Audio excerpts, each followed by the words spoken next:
Bienvenue tout le monde, et rebonjour à tous pour ce quatrième épisode, quatrième live de la garde de nuit, le troisième pour la série. Donc ce soir on est avec Babar en haut à droite et avec Chris le retour en bas à droite. Coucou. On a bientôt les micros, c'est bon ? Ouais, moi je vous entends, ça doit être pas mal. C'est bon. Le chat, dites-nous si on nous entend bien ou... Non, ça devrait être pas mal. Du coup, avant de commencer, on attendra un petit peu que ça se remplisse, même si le chat commence à s'animer. On va peut-être parler vite fait de l'épisode, du réalisateur et de ce qu'il y a à voir dans cette saison. Chris, si tu veux dire un mot. Ouais, alors là on part sur la saison 2, après avoir fait 2 épisodes en saison 1, le premier et le 9e. On repart sur un épisode 9, donc avec Blackwater, qui est consacré à la bataille de la Nera. Dans les petites spécificités de cet épisode, c'est un épisode écrit par George R.R. Martin. C'est un épisode qu'on lui a confié presque volontairement. Je ne saurais dire s'il est...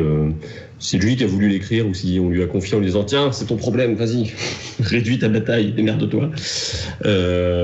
Du coup, il est réalisé par Neil Marshall, qui est du coup un réalisateur de petit cinéma, on va dire, de films de genre. Neil Marshall, c'est un réalisateur qui a fait notamment 2 films plutôt reconnus. Le premier qui s'appelle Dog Soldiers, qui est une histoire de loup-garou avec un commando. Un peu what the fuck comme film, plutôt sympathique, et avec Liam Cunningham, qui joue ici Davos, le chevalier Wagnon. Et il a fait également The Descent, qui est un film d'horreur qui est plutôt reconnu aussi. C'est un réalisateur qui va faire pas mal de films qu'il écrit lui-même, où on sent qu'il essaye de les monter financièrement aussi. Et de temps en temps, ça a un peu du mal à rencontrer son public. On peut penser notamment au film qu'il va avoir fait juste avant de tourner pour Game of Thrones, qui est Centurion, avec Michael Fassbender, Liam Cunningham encore, et Olga Kurilenko, Dominic West, tout un tas d'acteurs qui sont plus ou moins connus. Et voilà, donc c'est un réalisateur qui vient de faire ça aujourd'hui. Alors, il a aussi fait Doomsday, qui est une histoire de il y a des zombies au nord du mur d'Adrien, et du coup on va mettre un mur parce qu'il y a une épidémie, machin, tout ça. On va remettre le mur d'Adrien et tout ça. Et puis au nord du mur, les mecs se battent en armure contre des zombies. Il y a une ambiance Mad Max, et au sud, les gens y vivent normalement. Enfin bon, voilà, vraiment réalisateur de films de genre, mais qui a pour habitude de faire paraître ce qui pourrait passer pour un manque de budget. Il arrive à l'optimiser pour qu'on ait l'impression que ce soit un petit peu cossu quand même. C'est notamment ce qu'il va faire dans Centurion. On a un podcast de la Douve là-dessus, je peux faire ma pub sur Centurion. Du coup voilà, et voilà, c'est pour ça qu'on va aller le chercher.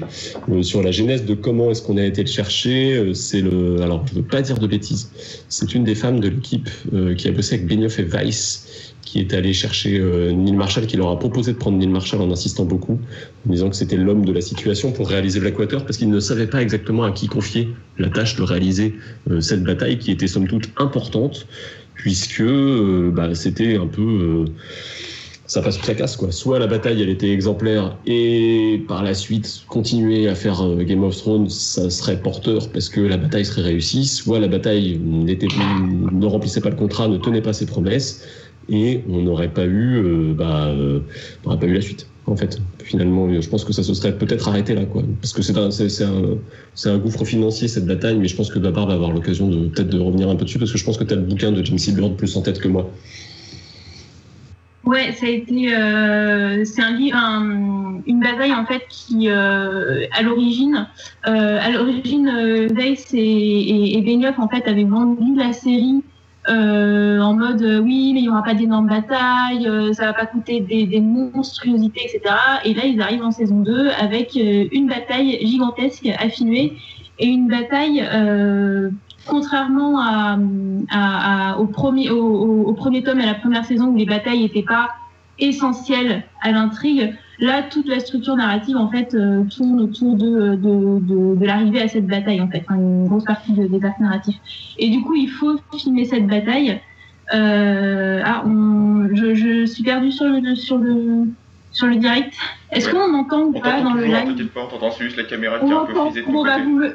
vous voyez plus, du coup, je vais pouvoir picoler toute seule dans mon coin et vous ne pouvez pas cocher les cases. Voilà. Du coup, voilà, c'est une bataille qui a coûté cher. Ils ont eu une rallonge de 2 millions de dollars et une semaine de tournage en plus, en fait, au total, pour filmer. Alors, il faut savoir que sur la question des lieux de tournage, depuis la saison 2, Port-Réal est tourné à Dubrovnik en Croatie. Et pour cette bataille-là, en fait, ils ont plutôt reconstruit les décors de Port-Réal, les murailles de Port-Réal en Irlande, et plus précisément dans la carrière de Maguramorn, qui est en fait aussi le lieu de tournage de Château-Noir. À chaque fois que vous voyez une scène sur Château-Noir, c'est dans cette carrière-là. Et en fait, la plupart des scènes d'extérieur en fait sont tournées là-bas. Les scènes, bon, on verra au moment de l'épisode, mais les scènes par contre sur bateau sont tournées en studio, en fait, un peu plus au sud, mais toujours en Irlande du Nord. Et le bateau qu'on voit, il n'y a qu'un seul bateau, il le construit à ce moment-là. Et ce bateau-là, en fait, c'est le bateau qu'on verra jusqu'à la fin de la série, en fait, qui est toujours le même, qui est réutilisé. Qu'ils aménagent en fonction des besoins et tout ça. Voilà, c'est ça. Je crois qu'il y a juste pour le silence de Euron Greyjoy où c'est un mélange d'images de synthèse et d'autres choses, mais voilà, en tout cas, c'est le même bateau qui est utilisé. En fait, c'est un système, je pense, à suspension hydraulique qui du coup permet de simuler la houle en plus du décor du bateau, et du coup effectivement ça coûte assez cher à fabriquer et à mettre en place, donc ça va être rentabilisé par la suite, quoi. Voilà. Mais ouais, après c'est une bataille qui est inévitable et qui est aussi dans un héritage, c'est-à-dire qu'on aura l'occasion peut-être d'en parler un peu. C'est aussi marqué, ça va être marqué sur tout Game of Thrones. Il y a l'héritage du Seigneur des Anneaux en termes de bataille. On fait de la fantasy et on va passer par la case scène de bataille. On est obligé de parler un peu de ça. Et dans Blackwater, il y a sans pomper ou quoi que ce soit, mais on s'inspire quand même un peu directement des deux tours. Et c'est aussi quelque chose qu'ils vont un peu revendiquer quand on va avoir la bataille de Winterfell beaucoup plus tard, mais on a quand même ce poids des batailles de fantasy amenées par Peter Jackson, à laquelle il faut un peu, si ce n'est se conformer, en tout cas, qu'il faut avoir à l'esprit quand on voit ce type de truc, et qui, je pense, leur a mis la pression aussi quand ils ont dû le faire. Tu parlais de 2 millions. Il y a plusieurs scènes dont on verra qui font beaucoup penser, notamment à la bataille du gouffre de Helm, en fait. Sur les remparts, etc. Bon, on verra sur l'épisode, mais faites attention au parallèle qu'on peut faire pendant l'épisode. Ce sera assez rigolo. Ok. C'est peut-être l'heure de lancer, peut-être de suivre l'heure, 19h10. Ah si, peut-être, du coup, je sais pas si Lézor, du coup, tu as rebalancé le sondage pour les prochains épisodes. Non. On commentera. Je pense qu'on peut rebalancer le sondage, donc vous pouvez aller voter si vous le souhaitez, si vous nous rejoignez, que vous connaissez pas encore le principe, pour les épisodes qu'on commentera pour chacune des saisons jusqu'à la saison 8. A priori, la prochaine fois, il y a quand même de très fortes chances, à moins d'un retournement de situation énorme, que ce soit les Noces Pourpres pour la saison 3. Voilà, et on fera en fin de live un petit point sur les costumes de House of the Dragons qui ont été révélés il y a quelques jours par HBO via des photos officielles qu'on avait déjà un peu aperçues, et voilà, on aura l'occasion d'en reparler, mais plutôt à la fin, quoi. Voilà. Ouais, on fera un petit débrief là-dessus.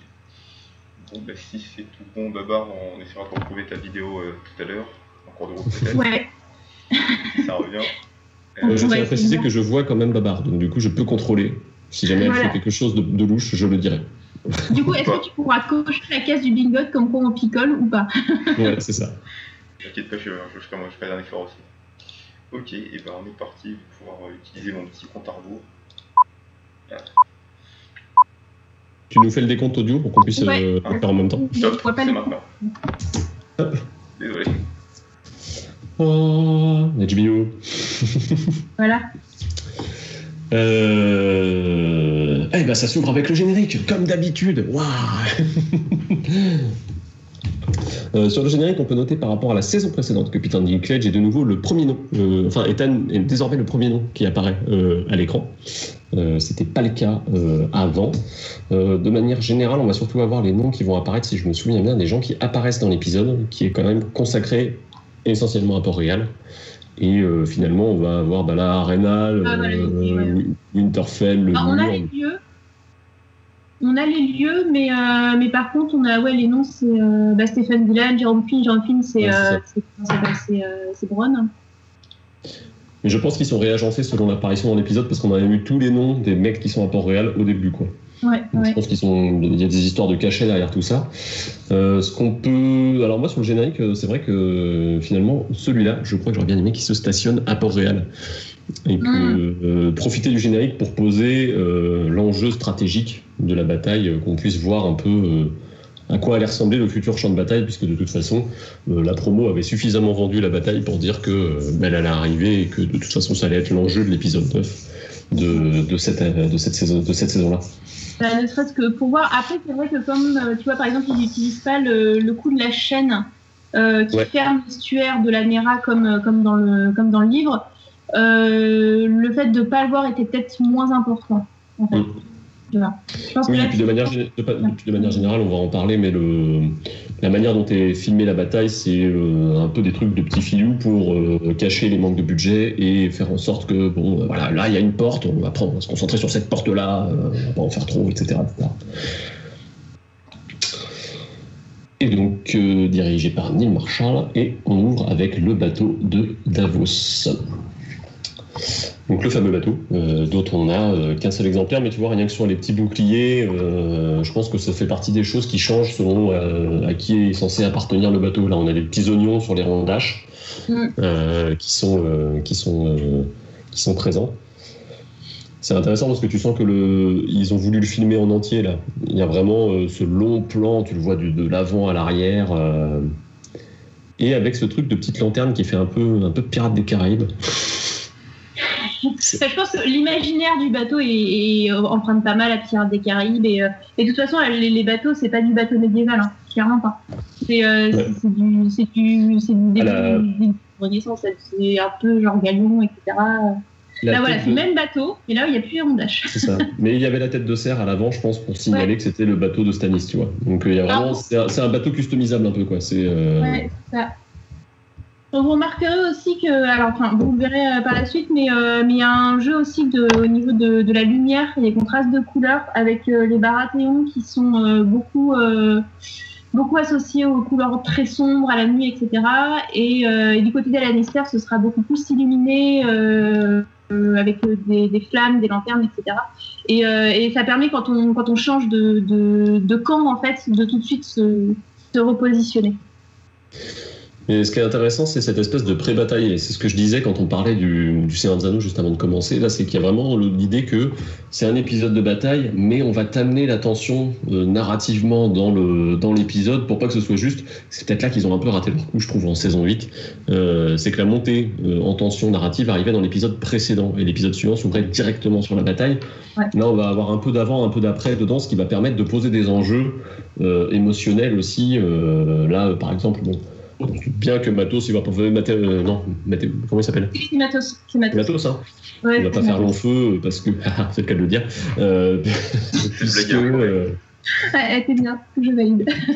puisque c'est un peu genre le père parle avec le fils, on sait ce que ça veut dire dans Game of Thrones, quoi. Ouais, clairement. C'est un peu un cliché qu'on retrouve aussi sur la bataille de Durmieux, la mère qui parle à la fille, je suis derrière toi et tout. Enfin bref, on verra. Et le jeu de sourcils de Liam Cunningham, dont on ne se lassera jamais finalement. Non, ce que j'aime bien, c'est que tu vois, Davos, il est direct campé dans son personnage de hyper rationnel, hyper pessimiste, en mode on va peut-être pas vendre la peau de l'ours avant avant de l'avoir tué et tout. Mais c'est intéressant. C'est intéressant, tu vois. Moi, ma lecture remonte à très loin. Et je crois que la dernière fois que j'ai dû lire ce passage, c'était il y a bien 10 ans, je pense. Du coup, j'ai pas trop. J'ai plus de souvenirs de l'épisode que de ma lecture, là, pour le coup. Du coup, je me souviens plus à quel point c'est marqué, tu vois, la relation entre Davos et Matos en termes de, tu sais, la fracture religieuse entre les deux, quoi. Je sais pas si toi, tu te souviens mieux que moi de ça. Alors là, je sais plus. Il me semble que il y a une discussion sur la plage entre le père et le fils un peu avant, enfin du coup dans les épisodes d'avant, où il y a cet élément-là qui est exposé, et là c'est simplement un rappel.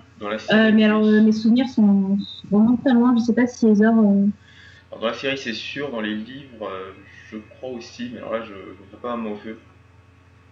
Mais je crois bien qu'il y a aussi une discussion, pas forcément au même moment, pas forcément sur la plage aussi, mais qui s'est quand même exposé par Martial. Alors, ce qu'on peut rappeler aussi, c'est que la bataille change de temporalité par rapport à l'œuvre originale. Dans le bouquin, elle se passe de jour. Là, ils ont fait le choix qu'elle se passe de nuit pour des raisons budgétaires, mais finalement, peut-être dramatiquement, c'était mieux aussi. Une bataille de jour est souvent moins impactante qu'une bataille de nuit. En termes de pression, je sais pas, le fait que ce soit la nuit, ça doit être attaché un peu à nos inconscients collectifs, tu vois. Ah, c'est la nuit, ça fait peur, quoi. Du coup, ça te pose un truc, tu sais tout de suite, le fait que ce soit la nuit qui te met en tension directement. C'est aussi d'autant plus important dans cet épisode qu'il y a quand même une grosse explosion de feu grégeois et que forcément, du feu dans la nuit, c'est vraiment cool. La scène avec Tyrion là, et Shaer rentre typiquement dans ce que tu disais, Chris. On développe les enjeux émotionnels des personnages et la scène est vraiment choupie. Voilà. Là, on fait vraiment le tour de tous les personnages avant la bataille pour voir un peu où chacun en est, pour replacer un peu tout le monde dans le contexte. Et c'est quand même plutôt bien fait parce que même tous les... Et puis, ça tient pas à grand-chose, mais cette petite brise sur le rideau, tu vois, ça te montre, il y a un truc qui se passe un peu, je trouve, je sais pas, c'est bien foutu, on a vraiment des plans qui sont assez construits, là, le plan avec Pycelle et Lena Headey, du coup, à l'avant, qui sont des formes qu'on voit assez peu dans Game of Thrones, on a assez peu de ce type d'effet avec un personnage flouté à l'arrière-plan qui continue de parler pendant que le personnage au premier plan, on voit ses réactions s'imprimer sur le visage. La grammaire de la série et du format série fait qu'on a plus souvent des chants contre chants ou des choses comme ça. On sent qu'il y a quand même quelqu'un qui fait du cinéma à son échelle, certes, mais qui fait du cinéma, et qui du coup va être rappelé, d'ailleurs, Neil Marshall, il va être rappelé pour tourner un autre épisode de Game of Thrones qui est la bataille de Château Noir. Et ils vont même essayer de le rappeler pour filmer Durlieu, mais finalement il ne sera pas disponible, et ça sera Sapochnik, du coup, qui va le tourner. Mais c'est pas la fin de sa carrière télévisuelle à Neil Marshall, puisque derrière il va être appelé pour faire par exemple le premier épisode de Black Sails chez Starz avec une grosse bataille navale au démarrage. Il va être appelé aussi pour réaliser certains épisodes de Westworld qui sont assez gourmands, on va dire, en termes d'effets. Donc c'est quelqu'un qui va faire un peu son trou de cette façon-là, et qui sort un film, qui a sorti un film l'année dernière, mais je sais pas s'il est arrivé en VOD jusque chez nous, qui s'appelle Sorcière. Ah, les pluies de Castemer. Bon, notez bien. Alors, est-ce que c'est la première fois qu'on la voit apparaître dans la série ? Non, Tyrion la sifflote dès l'épisode 1 de la saison 2. D'accord. Il arrive, tu sais, il y a une espèce de séquence où il arrive en... comme ça, et donc on l'entend un peu avant. Mais il y a tout un travail sur les pluies de Castemer qui est fait pour l'amener même dans la BO de Ramin Djawadi.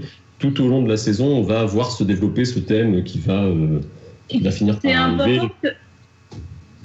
Là, par contre, ce qu'il dit, à un moment donné, il dit c'est l'hymne de Lannister. Et le fait de l'introduire comme ça, en fait, assez en amont, fait que dans l'esprit des spectateurs, c'est vraiment l'hymne de Lannister, ce qui fait que quand on l'entend au moment des noces pourpres, tu sens que tu peux y avoir un souci, quoi. Là, on a vraiment de la construction d'un retournement scénaristique qui est vraiment prévu en amont et qui est bien fait. Et on a un moment de gênance avec Bronn. J'ai trouvé ce passage absolument horrible de sexposition. Et du coup, que je trouve complètement la case. Ouais, et puis je trouve que c'est un peu gratuit, mais à la fois, quand je le revois aujourd'hui, je me dis en fait, ils ont fait à la fin de la série prendre un personnage plus cool que ce qu'il n'était quand même à ce moment-là. Parce que je pense que tu vois ça, tu te dis oui, en fait, c'est un peu un connard quand même. Donc il n'y a pas de. T'as pas tout à fait le même recul sur le personnage entre maintenant et la saison 8, quoi. Mais alors, cette scène-là, elle est aussi assez intéressante parce qu'on va retrouver le même motif après entre Cersei et Sansa dans la citadelle de Maegor. C'est qu'en fait, il meuble un petit peu. cette scène-là en fait partie, mais ils essayent pour faire monter la tension, ils font monter la tension entre deux personnages, là entre Bronn et le limier.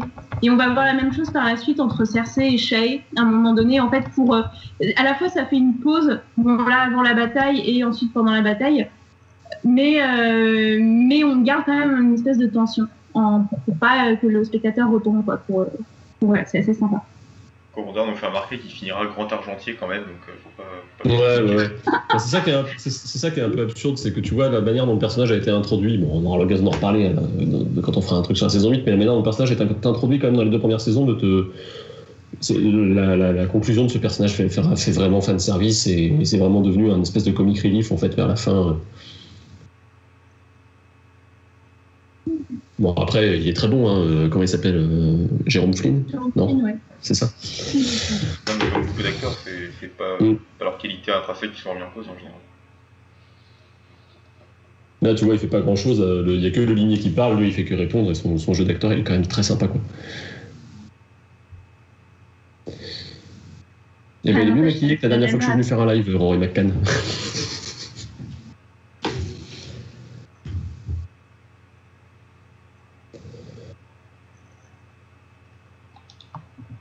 C'est rigolo parce que c'est aussi 2 personnages qui sont assez solitaires en fait, le mercenaire et le limier, et tous les 2 qui construisent leur vie sur le métier des armes. Mais sans se réclamer de la chose. Ouais, et le choix d'avoir mis ces 2 personnages ensemble, je pense vient de là. Et du coup, l'attente est terminée. Stannis arrive. Les cloches. Ah, notez ce qu'ils disent sur les cloches, c'est assez rigolo. Paris qui dit qu'il n'aime pas le bruit des cloches. Voilà. Ah, j'en suis pas encore là, moi. D'abord, t'as un petit peu d'avance, je pense. J'ai un petit peu d'avance. Comment sur les Non, mais Varys qui dit j'ai toujours détesté le son des cloches. Voilà. Bon, du coup, c'est probable. Un roi mort, une ville assiégée, oui, effectivement, on retombe. Mais ça fait partie on va dire des archétypes de Martin, enfin, en tout cas de sa manière d'écrire, de toujours avoir une histoire cyclique, quoi, finalement. Donc là, ce siège-là renvoie tous les personnages au siège de Port-Réal qui a eu lieu avant la série, du coup, sous Aerys le Fol. Et on retrouve ça, et finalement, au moment où on va arriver, ce qui est intéressant, c'est que du coup, tout le monde, c'est quand même un espèce de trauma fondateur, le siège de Port-Réal, parce que même à la fin de la saison 8, on a aussi pensé à ça, en fait, à Aerys le Fol et tout ça.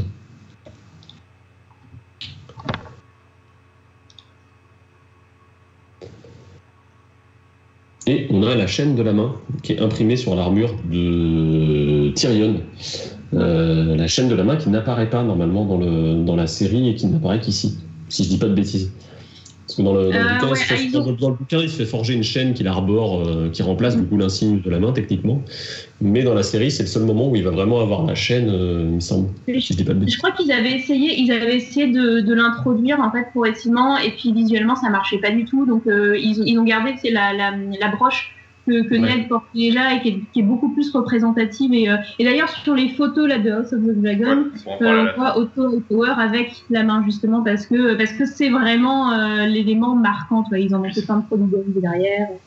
Voilà. C'est un symbole marketing aussi, qui est connu, quoi. Et puis, il y a un jeu sur l'histoire de la chaîne de la main. Il y a aussi la chaîne de la main DNDM, si tu nous écoutes. Un jeu sémantique dans le bouquin qui existe, qui n'existe pas là, puisque toute la stratégie d'enfermer les bateaux de Stannis avec une chaîne commandée par Tyrion n'existe pas dans la série.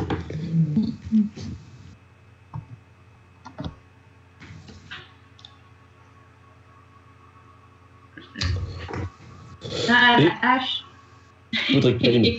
Arrête de dire des trucs en avance. Franchement, arrête. Je t'arrête de spoiler à la fin. J'ai l'impression qu'il y a un petit dessin entre nous tous, là, c'est... Je n'imagine que le pire scénario, dit Varys. Je pense que c'est Christian parce que trop tard. Ouais.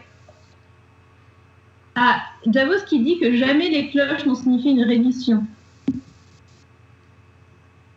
Mais après, en même temps, voilà, là, il y a un jeu en fait de sonore entre cloche et tambour. Bon, le tambour est un gros motif classique des batailles. Ça rythme. Mais c'est assez rigolo de voir tout le jeu qu'il y a sur les cloches, le tambour et des aspects sonores en fait. Oui, puis des tambours, ils vont même être absorbés dans la BO de Ramin Djawadi, puisque ça va rythmer aussi toute la bataille. C'est quelqu'un qui compose beaucoup avec en termes de musique, qui compose beaucoup avec des rythmes plus qu'avec des mélodies.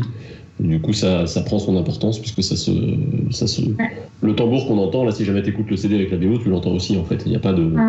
Tout ça a été pensé relativement en amont, quand même. Ah, ça, c'est aussi un classique des scènes de bataille pour faire genre, si on est pressé, on ferme l'attention, on fait courir des gens partout. Vous regarderez, les gens courent partout en fait. Donc. Oui, alors que bon, techniquement, ils se sont préparés, quoi. Ils les attendent. Hein. Voilà. Ouais, ils passent en arrière-plan. Ouais, bon, c'est le dernier rush. Il y a toujours un truc qui manque. Puis ouais, ça fait un effet. Ça approche, la bataille approche.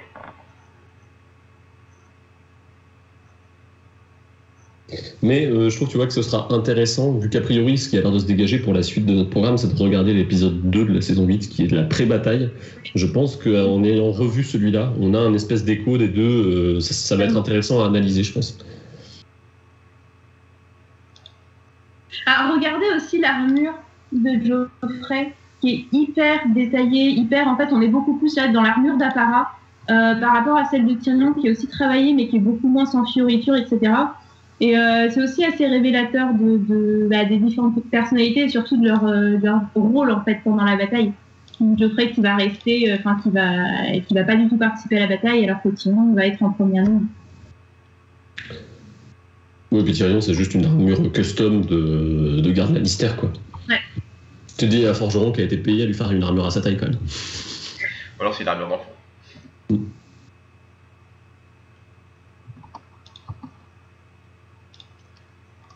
Podrick Payne, meilleur personnage de toute la saga.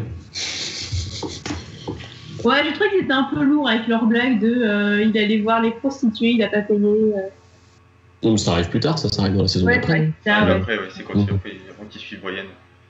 Mais je suis d'accord que il est. Ah, aussi un truc qu'il n'y a pas, bon, on verra, mais le baiser là qu'elle met sur l'épée et aussi à mettre en parallèle avec dans le livre avec le Hunkiss, le baiser qu'elle s'imagine de Sandor Clegane en fait. Alors ça, c'est si jamais l'histoire du baiser de Sandor Clegane vous intéresse, il y a un excellent article de la Garde de Nuit sur les Allez lire, c'est bien. On aura l'occasion d'en reparler quand on arrivera à cette scène-là très, on va dire, idéalisée dans beaucoup de fan art, notamment à propos de cette scène, quoi. Et voilà. Et donc là, ce que vous voyez, en fait, le lac, ce que vous voyez, la Néra, en fait, là, on est vraiment dans la carrière, l'ancienne carrière, dans l'Irlande. Ils ont tout reconstruit pour être plus à l'aise de tourner les scènes de bataille. Ouais, là, ça ressemble quand même vachement. On ressent la bataille du gouffre de Helm sur les murailles, avec les flèches, etc. À noter que là, ils sont derrière les murailles quand même. Ça va changer avec les saisons. Mais même, tu sais, dans l'ambiance, on est entre deux murailles. Ça fait vachement comme dans le gouffre de Helm, tu sais, cette espèce oui. Cette espèce de couloir intermuraille qu'il y a dans le bastion qu'on retrouve dans le Seigneur des Anneaux. Mais qui en fait est juste un truc de ville médiévale, hein. Faut pas se leurrer, ils n'ont pas inventé la poudre non plus dans le Seigneur des Anneaux, hein, mais... Non, c'est sûr, mais disons que pour nous aujourd'hui, notre imaginaire contemporain est quand même vachement là-dessus. Mais c'est marrant parce que Lancel, du coup, il a une espèce de mélange, parce qu'on a Lancel Lannister, on a un espèce de mélange entre l'armure de Joffrey et l'armure de Tyrion. Genre, je sais pas où va mon allégeance trop, tu vois, c'est... Et Lancel qui est méconnaissable quand il revient beaucoup plus tard. Moi, l'acteur, je l'avais pas reconnu, je me souviens. Là, vous voyez bien le contraste qu'on voit, en fait, le passage, donc la scène là haut des murailles qui était très éclairée, et puis celle-là, on est vraiment très sombre, en fait. Dans les teintes de jaune, ils ont les torches, quoi.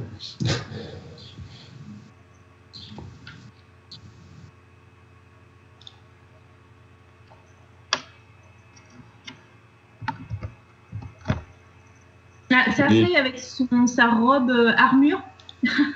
C'est Valkyrie, là. Ouais, c'est exactement. Il y a une bataille, du coup, le costume qu'on lui a fait, c'est un corset en armure. Et je sais pas si j'aime bien ou pas, tu vois. Ça fait partie des trucs que je trouve peut-être. Ça, d'un côté, je comprends, tu vois. Donc, du coup, je peux pas m'empêcher de me dire, il y a une intention. Et en même temps, l'effet est bizarre, quoi. Ouais. Je comprends. En fait, moi, ce qui me fait surtout, il me fait un peu froid dans le dos, c'est comment est-ce que quand tu t'assois avec ce genre de truc, t'as pas peur de te faire mal, quoi. Alors, on peut noter par rapport à l'épisode précédent qu'on a eu à commenter, enfin, moi, j'étais pas là, mais j'étais dans le chat, la coupe de cheveux de Sansa qui a changé. On sent qu'elle s'est complètement désolidarisée de Cersei tout au long de cette saison et ne se coiffe plus comme elle, en fait. Il y a une espèce de changement un peu d'identité capillaire, quoi. Et la dernière apparition d'Ilyn Payne aussi, dans cet épisode, qui n'apparaîtra plus, enfin, il apparaîtra peut-être dans l'épisode suivant, dans l'épisode 10, mais l'acteur qui a du coup eu un souci de santé, un cancer, et qui du coup après a lâché le tournage pour aller faire le tour du monde et a dit non mais j'arrête de travailler, je vais profiter de la vie, quoi. Et il s'en est sorti, ceci dit, je crois. Ouais. Il a été en rémission. Mais du coup, il n'a pas du tout repris son rôle, en fait. Et personne ne l'a repris, c'est ça qui est intéressant. Et son rôle de bourreau va finalement être attribué plus ou moins à la montagne, en fait, à partir du moment où il va revenir aussi, où on va recaster un acteur. Parce qu'en saison 2, on peut le dire, la montagne n'est pas castée. La personne qui incarnait Gregor Clegane dans la saison 1 est partie tourner le Hobbit en Nouvelle-Zélande, n'est jamais revenu. En plus, son rôle a été coupé au montage parce que le maquillage marchait pas, donc il a tout gagné. Et en saison 2, du coup, c'est le mec qui jouait le marcheur blanc dans le prologue de la saison 1 qui va remplir l'armure de Gregor Clegane qu'il leur reste, mais on le verra toujours apparaître de dos, en fait, ou de très loin, et du coup, on le verra pas trop jusqu'à ce qu'ils aient recasté un acteur à partir de la saison 4. Alors, j'ai une question essentielle. Ouais. Qui a coché la case Stannis est le vrai roi? Tout le monde, pas moi. J'espère. Moi, je ne coche pas cette case-là. Moi, je ne mange pas de ce pain-là. Est-ce que quelqu'un dans le chat a fait ça? De toute façon, le vrai roi, c'est Fagon. Corondar, moi, je suis pas moi, noir, Corondar, désolé.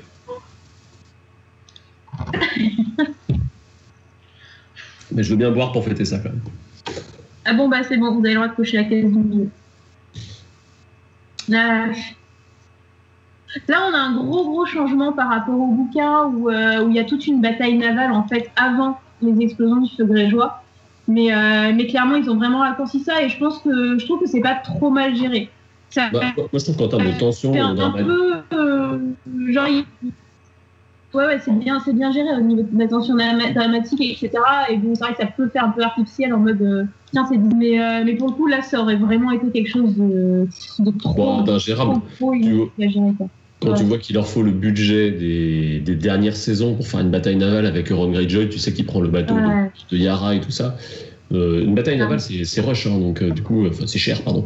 Du coup, c'est quand même, c'est pas donné. Et je trouve que cette petite solution de vas-y, on a posé une pierre sur la pédale de l'accélérateur et on fonce, quoi. Alors, apparition en caméo de Roy Dotrice qui joue du coup l'alchimiste qui donne la torche à Tyrion.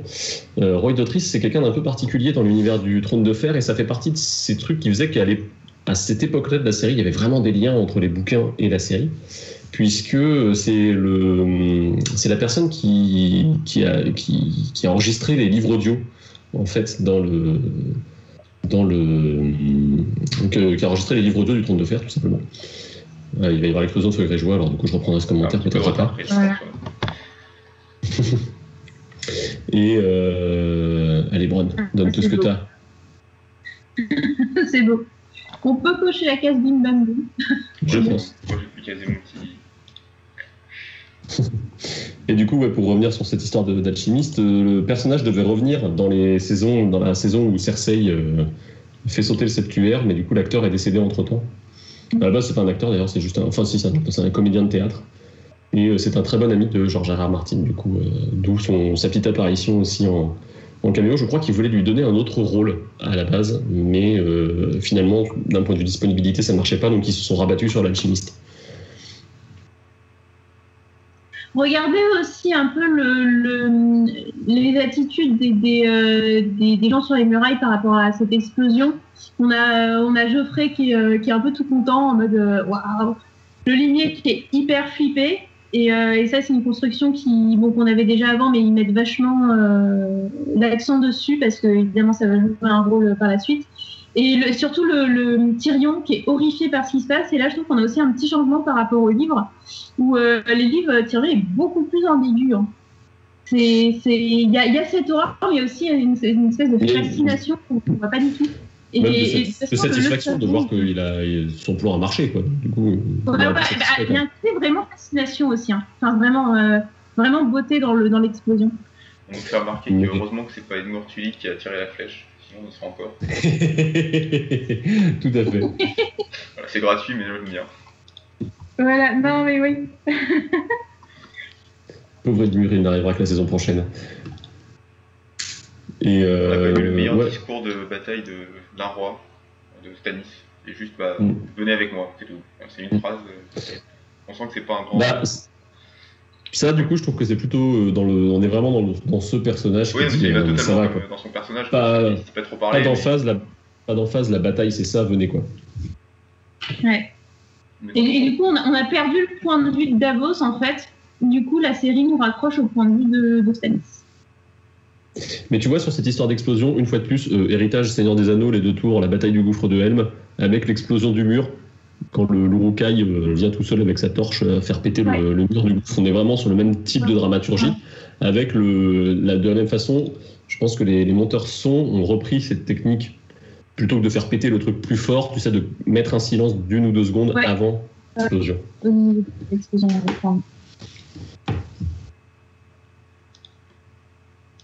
Il y a le dernier ou l'avant-dernier Star Wars qui a repris ça aussi avec un grand silence. Alors, je sais pas si c'est exactement voulu, mais ça fait cet effet. Surtout que généralement quand tu arrives dans ce genre de moment, les couches de mixage sonore sont très très chargées. Donc du coup, entre la musique, les bruitages, tout ce qui est important, c'est plus facile de mettre un silence et de remettre un boom que pour le rendre impactant que de mettre un boom plus fort que le reste, quoi.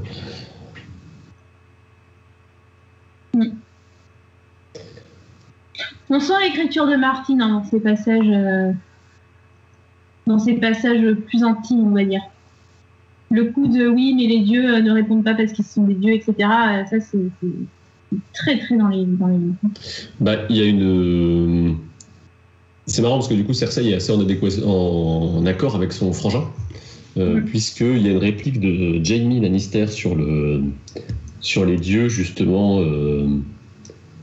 Un truc de type si vos dieux sont si justes, comment expliquez-vous que votre enfant soit passé par la fenêtre, ou un truc comme ça qu'il dit à Catelyn, Donc on est vraiment sur le même type de discours complètement cynique finalement vis-à-vis de la religion, où la religion devient juste un levier de pouvoir. Arrêtez, ce n'est pas. Qui est le point de vue de Martine pour le coup sur la religion. Quand on voit en interview et quand on creuse ses sources d'inspiration, c'est la façon dont il envisage la religion, c'est très d'un point de vue politique de toute façon.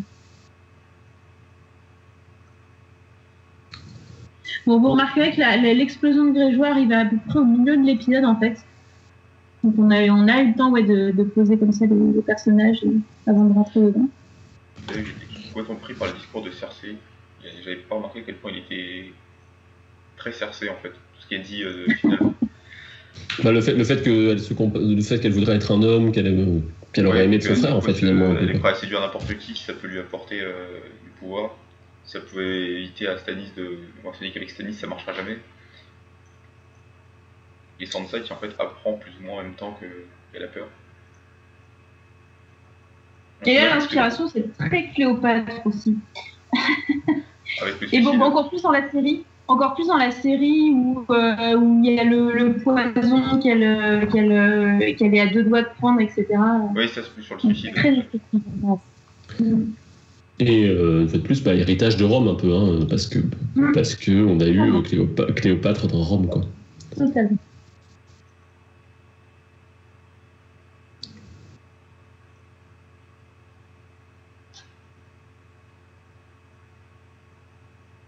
Et il y a cette espèce de chanson aussi que les femmes chantent dans la série qui est assez sympa, je trouve, l'espèce d'effet on va prier, machin, tout ça, qui marche bien, je trouve. Le contraste entre le calme, en tout cas la mélodie intérieure et l'agitation extérieure est assez significatif. Mais qui a un effet très... c'est très cinématographique. Hein.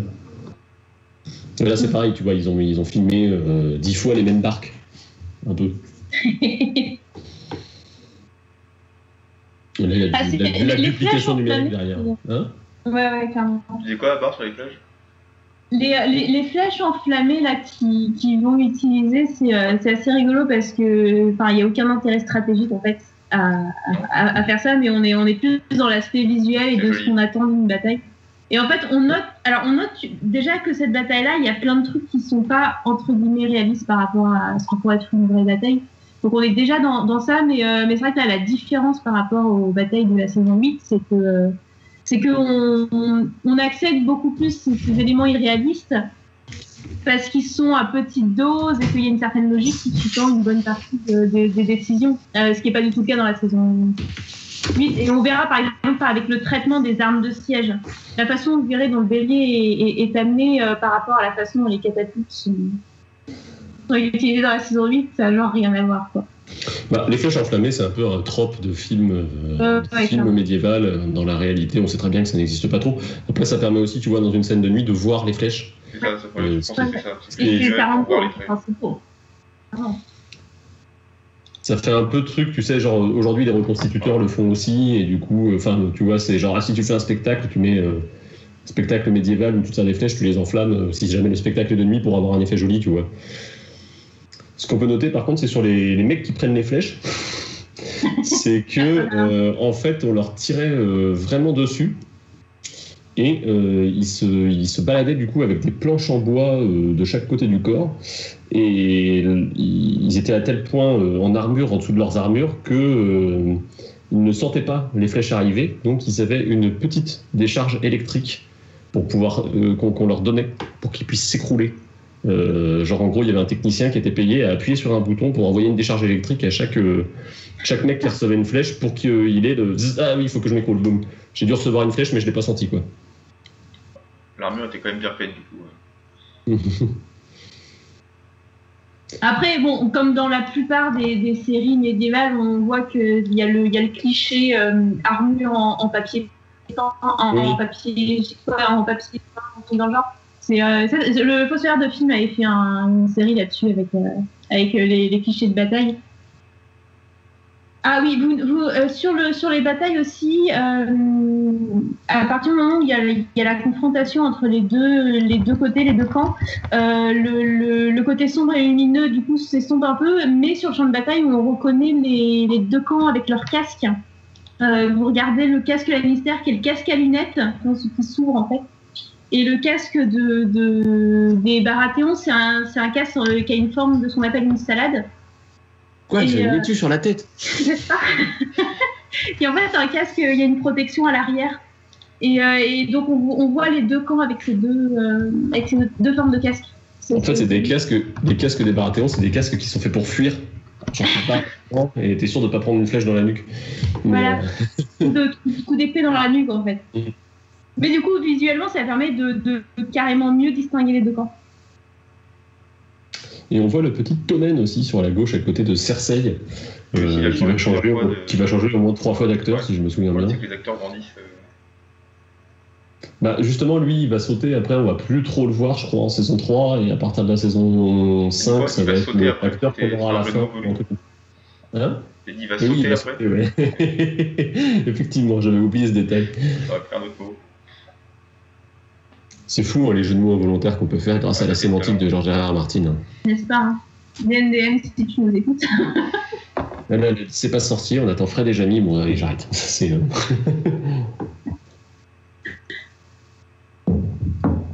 Là, typiquement, l'autre scène dont vous parlez, on meuble un peu.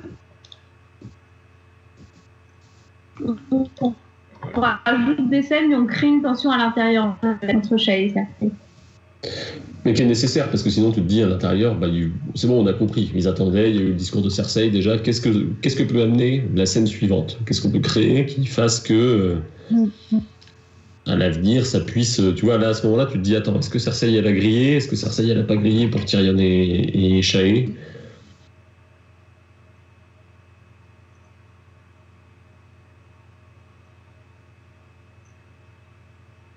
Toute une histoire de protocole aussi qui est mis en avant.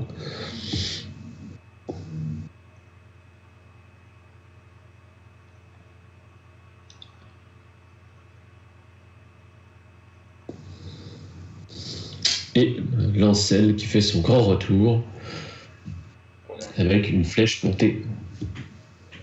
Tu vois le parcours de Lancel? Hein? Pour une fois, elle est prise, la flèche, elle est à un endroit, elle n'est pas en plein milieu de l'armure, elle est à un endroit où il n'y a pas d'armure, justement, tu vois. C'est assez rigolo. Par contre, je trouve que j'ai vachement en retard, Chris. Ah ouais? Ouais. Je vais faire un petit saut, alors, c'est pas grave. Non, mais sinon, je mets sur... Enfin, mais surtout, t'en es où, Heather, toi? Moi, je suis sur les petites vignettes. Donc, sur le limier qui est en train de voir des gens mourir de brûler. Ah ouais, donc t'es en avance par rapport à moi, quand même. Ouais. Et qui panique un petit peu parce que il y a toute la... On retrouve en fait les deux là entre le limier et aidez-moi, les plus doués, Bronn, merci, qui se retrouvent au milieu de la bataille et c'est un peu inversé par rapport à tout à l'heure. C'est plus Bronn qui fait peur au limier que l'inverse.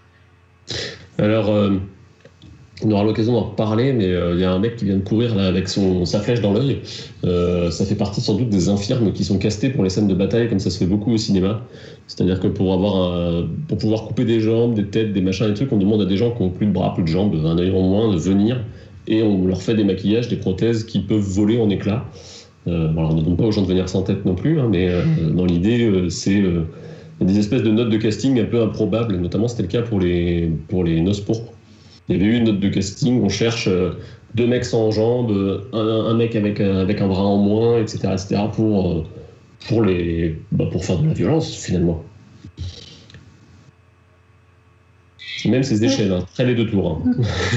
le plan. Totalement. Alors, on nous a remarqué tout à l'heure qu'il n'y a pas élimination, enfin on ne sait pas trop si l'épée de Stannis c'est élimination ou la pseudo-élimination, c'est juste une épée... Ils ont abandonné l'idée d'illumination après son entrée en fait dans la saison 2. Il ne me semble pas qu'on le revoit après ou que... De toute façon, les épées ont pas... Enfin, ouais, si quand même, si, il y a... Bon, on a eu Mange-Cœur juste avant et tout, donc ça pourrait avoir un rôle.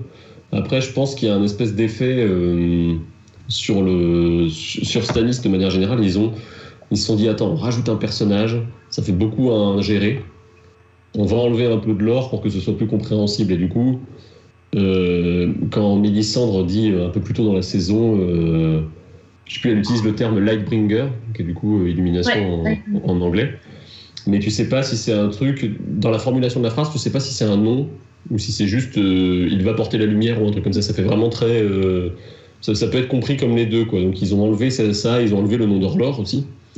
Il y a juste, ils l'appellent le maître de la lumière, mais il n'y a jamais de mention, même, je suis même pas sûr qu'Azor Ahai soit mentionné à un moment dans la série. Non, c'est le principe. Donc il y a vraiment tout a été, en fait, on va dire, dépersonnalisé, rendu le plus neutre possible pour que les concepts soient, je pense, pour qu'on puisse appréhender les concepts plus facilement dans le cadre d'un visionnage de série où tu peux pas t'arrêter pour te dire attends, je retourne quelques pages en arrière, j'ai pas bien compris un truc. À l'arrivée du bélier qu'on voit. Quand tu parlais dedans. Après le traquage de Clegane. Là, il y a une gestion, on va dire, logique du truc, c'est-à-dire que le bélier, il faut le protéger, donc on retourne un bateau dessous. Et ça fait très idée Neil Marshall, du coup, quoi. Ce genre de petits trucs.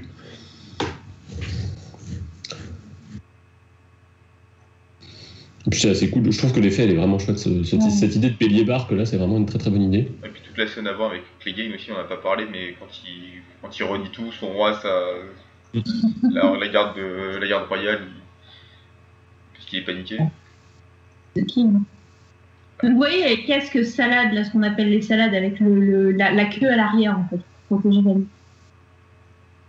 Et c'est marrant parce qu'avec ces échelles, les deux camps se rejoignent quelque part, parce qu'il peut y avoir un effet d'ascenseur ou de descente entre les deux parties, mais tu sens que comme ils tournent avec pas beaucoup de figurants, soit on filme en bas, soit on filme en haut, mais on verra jamais une caméra qui monte un peu le long du rempart pour te montrer les mecs d'en bas qui montent pour attaquer en haut, quoi. Tu sens que le nombre de figurants étant réduit, d'abord on leur demande de faire les Baratheons et puis après on leur demande de faire les Lannister, quoi. Ah, pour la petite anecdote, là, la scène donc on va filmer la nuit avec la pluie, donc qui l'a aussi fait vachement penser au Seigneur des Anneaux. C'est la pluie n'était pas volontaire à l'origine, c'est comme ils ont tourné en décor extérieur, bah il flottait. Mais les moments où du coup il pleuvait pas, pour garder la continuité, ils ont installé un système de pompe au niveau du lac. Et là, la scène, notamment du discours de Tyrion, en fait, c'est l'eau du lac qui est projetée en plus. Donc les Lannister sentaient la vase, quoi, finalement. Grave. Alors, tu parlais des casques pour différencier les Lannister et les Baratheons. Il y a aussi les boucliers, qui sont pas du tout les mêmes. On a des boucliers en amande chez les Baratheons et des boucliers ovales un peu... genre de bouclier romain mais rond, je trouve, chez les Lannister. Là, il y a les puits de Castemere en arrière-fond aussi, du discours de Tyrion. On peut cocher la case, du coup. Non, je sais pas si elle a été rajoutée, cette case, du coup, dans le bingo. Je sais pas. Si jamais, le chat, si jamais vous avez des idées aussi ou des cases que vous aimeriez voir sur le bingo, n'hésitez pas, on pourra essayer de les intégrer pour les saisons futures. Et un beau moment de performance dramatique de la part de Peter Dinklage avec son petit discours. Bah, il a un discours un peu plus d'entrain que celui de Stannis, qui était juste allons prendre cette île. Mais qui du coup correspond au personnage qui est plus verbeux aussi. Ouais, du coup, il faisait plus dans le même sens. Que de se battre d'ailleurs, mais même si il finit pas se battre pas trop mal. Je sais plus si dans les livres il fait autant d'exploits que dans la série. C'est marrant parce que du coup c'est dans le... Alors, je n'ai pas de réponse à la question des heures, mais ce qui est intéressant de noter, c'est que cette scène de discours, elle va quand même inspirer à Martin un pitch de spin-off pour HBO, qui était de voir Game of Thrones du point de vue des gens de rien, des gens de peu finalement, avec l'idée qu'on pourrait suivre pour un épisode un soldat qui a assisté au discours de Tyrion, qui va aller à la bataille et qui va rentrer de la bataille, et quel va être son après en fait, et du coup de voir un peu plus le peuple et un peu moins les nobles, et en se disant de faire un système d'anthologie comme ça où tu verrais un mec un peu de la vie de Port-Réal, tu verrais quelqu'un à Myrine, comment est-ce que les décisions des puissants ont impacté la vie du peuple en fait. Je crois que c'était un peu ça l'idée. Ouais, et bien évidemment HBO lui a dit que là, les gérants d'HBO lui ont dit non mais t'es gentil mais... Son écran, quoi. Voilà. Mais c'est une idée qui est intéressante en soi. Ouais, il s'appuie aussi sur un bouquin qui était sorti, qui réécrivait, c'est Hamlet, je crois. Hamlet, mais du point de vue des soldats, ce qu'il avait cité aussi en référence, donc c'est assez rigolo. On a quand même Sansa qui prend la place de Cersei finalement. Et quelque part, du coup, en le revoyant, tu vois, il y a une espèce de suite logique à la progression de Sansa qui, peut-être la première fois qu'elle va prendre une place un peu de future reine du Nord, quoi, comme on va avoir dans la série. C'est Cersei qui abandonne complètement et qui pense juste à sauver son fils pendant qu'elle devient un peu reine. Par défaut. Pas par défaut, mais je dirais. Ouais, mais elle pense aux autres avant de penser à elle à ce moment-là, en fait. C'est un peu le moment où ça bascule, où la reine ne sert plus du tout à... Le petit côté symbolique de la lanterne qu'elle prend, la Sansa, c'est un truc en cage, sachant que le ligné l'appelle Little Bird constamment et qu'elle a vraiment la figure de l'oiseau en cage, en fait, à Port-Réal. Je pense que c'est du coup cette forme de lanterne n'est pas anodine. Possible, ouais. Je n'ai pas pensé, mais c'est trop possible. Bah, c'est un peu comme dans la saison 1, la petite libellule qu'elle avait sur son costume, qui était là pour rappeler le prince des libellules. une fois de plus, si vous avez envie de parler de Libellule, nous avons un excellent article sur la garde de nuit à ce sujet, mais qui concerne du coup, on anticipe un peu, Jenny de Vieille Pierre, qui est la chanson qui apparaît dans l'épisode 2 de la saison 8. On arrive à cette scène très iconique du trône de fer, très idéalisée dont je parlais tout à l'heure, qui est très très représentée dans les fanarts. Je pense que si Martin avait autorisé la fanfiction, le San-San, c'était l'apocalypse. T'inquiète pas que ça existe. Hein. Non, mais je pense que ça existe, tu vois. Mais je pense que s'il n'y avait pas eu cette espèce de verrou un peu que Martin avait mis, nous, on aurait encore plus. Alors que moi, ça me passionne, mais pas du tout, quoi. Ah, mais c'est rigolo. T'as un peu un mélange entre figure paternelle aussi, figure fraternelle. Enfin, c'est un peu chelou. Ah ouais, c'est pour le moins. Il y a aussi un côté bête. Est-ce que c'est le Il y a meilleur aussi un côté La Belle et la Bête. Qui est aussi très très important chez Martin, hein, qui a un cinéma qui s'appelle Jean Cocteau et qui a de toute façon été scénariste sur la série dans les années 85, je crois. Ouais, et avec t'as totalement La Belle et la Bête là. Enfin, Chris, dans ton anti-fanfiction, t'as des soutiens sur le chat. Hein. D'accord. Merci. Tu n'es pas seul. On nous dit aussi Blanche-Neige et le chasseur, un peu pour Sansa et... Ah ouais, sachant que Blanche-Neige, en plus, Sansa le reprend un peu après aux Érignées. Alors je sais que là tu vois, ouais, et puis il y a cette espèce d'image où elle fait son château dans la neige, là aussi, qui est un peu une image de conte de fées. Et alors c'est marrant parce que moi cette scène, je l'imaginais vraiment dans les bouquins, je me souviens, avec, tu sais, il y a des vitraux, je crois, et c'est décrit, tu sais, qu'il y a les flammes vertes de l'autre côté des vitraux et tout, donc on voit encore brûler le feu grégeois, qui donne une lumière dans ma tête de ouf, et du coup je crois que j'avais été aussi un peu déçu par la mise en scène, que j'avais trouvé assez plate par rapport à ce qu'avait été... Alors voilà, on coupe une jambe d'un unijambiste à qui on met une prothèse, quoi, typiquement. La contre-attaque du pauvre, quand même. Oui. Tu sens que ça manque un peu d'entrain. T'as la musique qui essaye de démarrer quelque chose, mais... ça manque de beaucoup de choses. Voilà.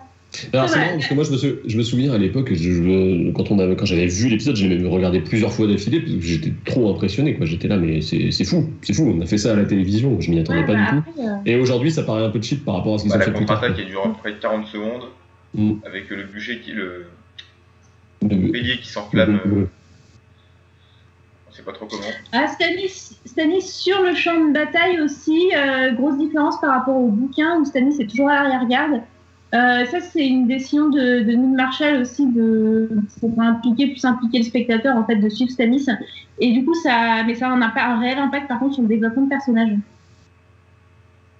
de Stannis. Quoi. Ouais, et puis ça permet de faire une petite scène cool où tu montres quand même qu'ils prennent un peu, tu vois, ils disent Stannis a pris la ville, Stannis a pris les remparts dans la citadelle de Maegor, et là tu l'as physiquement lui sur les remparts avec tout ce qu'il incarne en termes de symbolique de son armée qui est dans le truc. Et après, je pense que ça met aussi un petit capital sympathie à Stannis de se dire que il est, tu vois, contrairement à Geoffrey, ça l'oppose aussi à Geoffrey quelque part. De rester derrière et de se protéger. Voilà.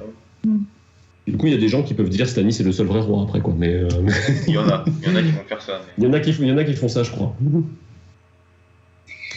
Bon, l'attaque de Ser Mondon là sur Tyrion qui était, je trouve, pas forcément. Enfin, là, pour le coup, on sent que Martin est derrière, mais ça, c'est clairement un truc qui aurait pu être coupé. Surtout qu'on voit bien comment il le rate, en fait. Il n'y a pas le... Puis c'est un truc qui aurait pu facilement sauter, je pense, parce que ça n'a aucune implication derrière. Scénaristiquement, ça fait partie des trucs... On en parlait sur l'épisode 1 avec Rickon, qui aurait pu sauter. Peut-être que ça, c'est peut-être le défaut de l'implication de Martin, tu vois.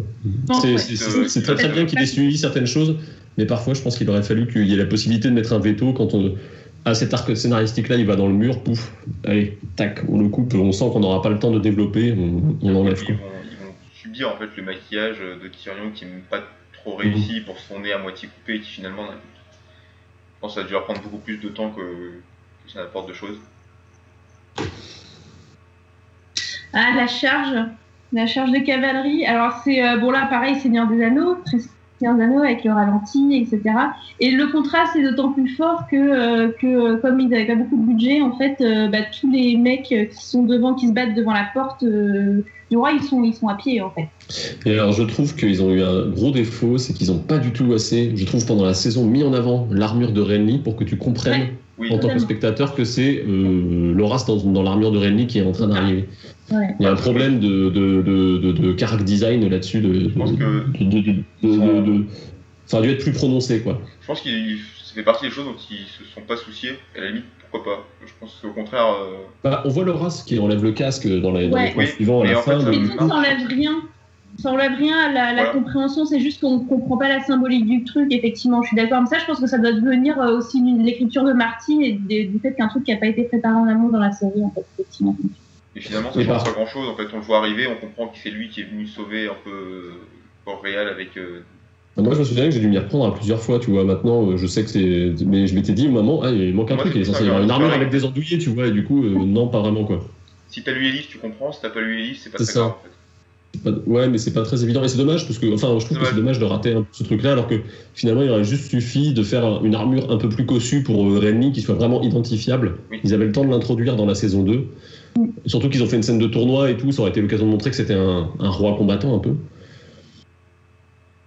Tu vois, on le voit enlever le casque, du coup, il y a cette espèce de truc et on voit jamais, tu vois, les personnages des Baratheons dire « Ah non, il y a Renly qui est revenu, machin, tout ça. » et peut-être un peu de... volontairement, en fait. Et Charles Dunn, c'est toujours aussi classe quand il apparaît. Tellement. Et ça se finit sur les buts de Castemer. Et il y a un truc aussi, c'est que c'est la première fois que la série fait du montage de séquences. C'est-à-dire qu'on va avoir la voix off qui va couvrir une succession de plans qui ne sont pas forcément... Game of Thrones a tendance à être quelque chose de très lisse, on va dire, d'un point de vue de la narration, et à ne pas s'autoriser ce type de séquence où on voit... Tu vois, les gens qui parlent, généralement, on a le contre-champ de la personne qui parle. Et là, pour une fois, il y a quelque chose qui se passe en termes de... c'est quand on les entend chanter au début, avant la bataille, ça dépasse un peu sur la scène d'avant. Ouais, c'est ça. Et là, de la même façon, on l'a ici. Et du coup, je trouve que c'est intéressant. Je pense que Neil Marshall a fait beaucoup pour Game of Thrones dans ce qu'il a pu amener de cinématographique dans la série, qui peut-être... aurait été un peu moins bien s'il n'y avait pas eu un mec qui avait l'habitude un peu de faire du ciné et l'envie de cinéma aussi derrière, quoi. Ne serait-ce que par exemple le choix en fait de filmer non pas en plan large mais vraiment alors on n'est pas en caméra épaule du tout mais à hauteur d'humain en fait. Bon, à l'origine ça a aussi beaucoup été pris pour des raisons budgétaires. Mais pour le coup, c'est quelque chose qu'on va revoir, mais dans toutes les batailles. Par la suite, là, on pense à la bataille des bâtards qui commence avec la charge de cavalerie sur Jon, qui est à pied devant tout, et la caméra est vraiment à hauteur de son épaule.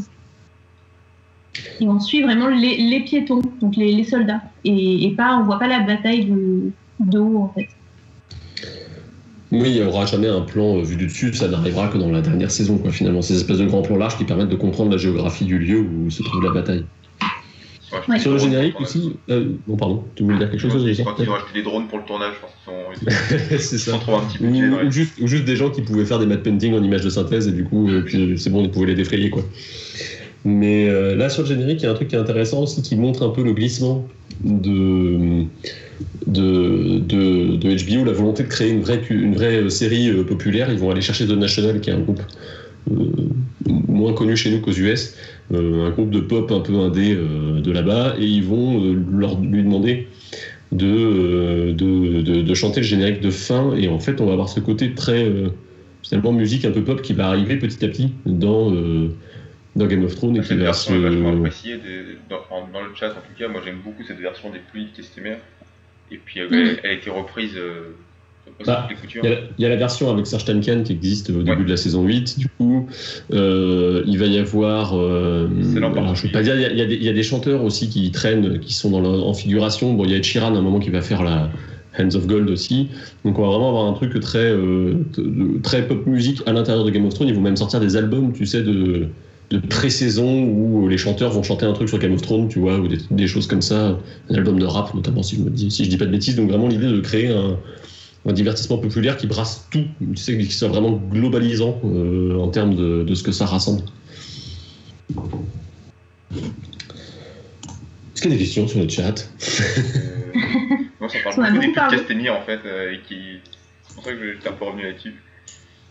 Ouais, bah, moi j'aime bien la version avec Serj Tankian, que je trouve assez sympathique, et qui est sans doute une captation d'une performance live où il est venu chanter, en fait. Donc Serj Tankian, le chanteur de System of a Down, du coup, qui est venu chanter sur scène quand il y avait les grosses tournées de Ramin Djawadi avec les orchestres. Le rendu est vraiment, c'est assez prenant, quoi, quand même. Quand tu vois, il y a des vidéos sur YouTube, quand on mettra en ligne, on mettra probablement le lien vers la vidéo, mais le rendu est assez... ça fout les poils. Et tu vois, il y a tout ce travail sur les pluies de Castamere qu'ils vont essayer de faire aussi avec La Belle et l'Ours dans la saison suivante ou celle d'après, je sais plus, c'est dans la saison 4, où il y a dans la saison 5, mais qui est très très bien comme version aussi. Et La Belle et l'Ours, moi j'ai toujours été un peu déçu. Il y a des espèces de versions un peu folk médiévales qu'on entend par moments dans la série et qui n'ont jamais été intégrées à la BO. Et je trouve ça un petit peu dommage. Et cette espèce de truc un peu punk quand Jamie se fait couper la main. Moi je fais partie des gens qui ont apprécié ce truc. Mais je trouve qu'il y avait un vrai, tu vois, pour une fois ils avaient un point de vue. Ils n'étaient pas juste là pour décrire le roman de Martin avec des images. Ils étaient là pour faire un choix artistique de dire Jamie se fait couper la main, c'est choquant, bam, on balance un groupe punk qui fait La Belle et l'Ours, tu vois. Et je trouvais ça chouette en fait, mais tout le monde n'est pas d'accord avec moi. Alors, il y a deux questions qui arrivent en même temps. C'est quel est le budget de cet épisode 9? Est-ce que vous avez une idée de... Je n'ai pas d'idée du budget. On sait que c'est à peu près une centaine de millions, je crois, une saison de Game of Thrones, à partir de la saison 2. Attends. Ça, la saison 2, non, c'est moins. C'est parce que, attends. C'est 5 millions par épisode? Non, si c'est possible. L'épisode 9 en particulier, il coûte un peu plus cher que les autres. C'est ça, c'est plutôt parce que, alors c'est 15 millions par épisode en saison 8. Donc ouais, ça doit être de l'ordre de 5 millions par épisode, sachant que là, ils ont eu une rallonge de 2 millions. Donc on doit être sur du 7-8 millions, on va dire, en tout. Après, c'est compliqué les questions budgétaires dans les films, parce que on sait jamais exactement si le budget il est donné avec la promotion ou sans la promotion. Donc on ne sait jamais exactement les coûts de tournage, combien ça a. A priori, à peu près 5 millions, entre 7 et 8 du coup, pour celui-là. Sachant que ça va aller en grossissant, puisque je ne sais plus si on l'a mentionné la dernière fois, mais les salaires des acteurs vont beaucoup influencer les décisions des showrunners, notamment sur la décision de faire moins d'épisodes sur les saisons 7 et 8, parce que Peter Dinklage, Lena Headey, Emilia Clarke, Kit Harington et Nicolas Coster-Waldau, à la fin de la série, vont coûter 1 million chacun. Tu vois déjà les 5 millions de départ dans les premières saisons, ils sont engloutis dans le salaire de 5 acteurs par épisode. Donc d'où la décision de faire des épisodes plus courts, de manière à ne payer qu'une seule fois les acteurs pour des durées à peu près similaires finalement en termes de temps de saison, et essayer de tenir au mieux le budget, quoi. Dites-vous, sur un budget de 15 millions par épisode en saison 8, il y en a 5 millions déjà qui volent en éclats juste dans le salaire de 5 acteurs. Voilà. ça fait mal un peu. Quand tu relativises, il y a un tiers du budget, c'est 5 personnes. Je vais allumer la lumière. Il y a une autre question du coup qui arrive, j'en profite, c'est... Et il y avait une deuxième question en même temps, ou pas? Alors il y a deux trucs qui arrivent. Il y a un truc intéressant, c'est de dire que le suicide de Cersei Tommen en fait n'est pas dans les livres, il est que dans la série. Sachant que c'est dans un épisode qui est lui-même écrit par Martin. Du coup, est-ce que ce serait pas ce que Martin imagine à ce moment-là dans ses livres, même s'il l'écrit pas exactement? Est-ce que c'est quelque chose qu'il va pu rajouter après? Je pense que ça peut tout à fait venir de lui. Après, ce qui est difficile aussi dans cet épisode, c'est que le script de Martin a beaucoup changé. Et le réalisateur a aussi fait ses propres choix. Donc en fait, ce serait intéressant de voir quel était le script vraiment qui vient de Martin et quel est celui qui a été tourné à la base. Finalement qu'on a, voilà. Ouais. Toute toute l'histoire du suicide quand même vient de loin, donc je pense que Martin avait quand même, parce qu'on a quand même la scène d'exposition où je pense que ça peut tout à fait venir de lui. Moi je pense que ça serait assez cohérent que ça vienne de lui. En tout cas, c'est pas complètement déconnant, et puis surtout que ça permet d'amener cette espèce de retournement de situation, il commence la bataille un peu en tant que perdant et il la termine en gagnant. Donc je trouve que ça ressemble à du Martin, surtout quand, comme tu disais, il y a des influences babar typiquement Cléopâtre et tout ça, je pense que c'est des influences que lui il a et qui involontairement ont dû influencer son écriture quand il a dû se dire, je pense, il faut trouver une scène pour conclure cet épisode parce que c'est une scène de bataille, mais en soi c'est presque un vrai court-métrage ce Blackwater. Tu présentes ça à quelqu'un, c'est ça que je trouve assez stupéfiant sur cet épisode-là, c'est que tu peux le présenter à quelqu'un sans avoir montré la première saison et 8 épisodes de Game of Thrones, et ça se tient. C'est un épisode de bataille avec un début, un milieu, une fin, avec un retournement de situation à la fin, avec... alors forcément, t'as pas les codes si tu sais pas qui est Charles Dance quand il arrive à la fin, mais narrativement, tu vois, on parlait de l'engagement émotionnel au début de l'épisode, il peut exister sans que t'aies besoin d'avoir vraiment tout vu de Game of Thrones avant, quoi. Donc il y a quand même une espèce d'unité d'un seul épisode comme ça, quelque chose qu'ils vont essayer de reproduire d'ailleurs plusieurs fois derrière, notamment avec la bataille de Château Noir, même si pour le coup on rappelle Neil Marshall et qu'il fait de la grosse série B bien provoque comme il aime bien, quoi. Allez voir Dog Soldiers, c'est des loups-garous avec des commandos, quoi. L'épisode. On a Corondar qui tape gratuitement Kitty, si vous voulez vous faire plaisir. Corondar, c'est pas bien ce que tu fais. Il nous dit $1 million pour l'épisode Beyond the Wall ou pour son jeu d'acteur dans la saison 8, ça fait quand même très cher payé. Mais Corondar, il aime beaucoup trop pas Kit Harington. Moi, je n'arrive pas à détester Kit Harington. Je fais partie des gens qui sans le défendre, je trouve qu'il est...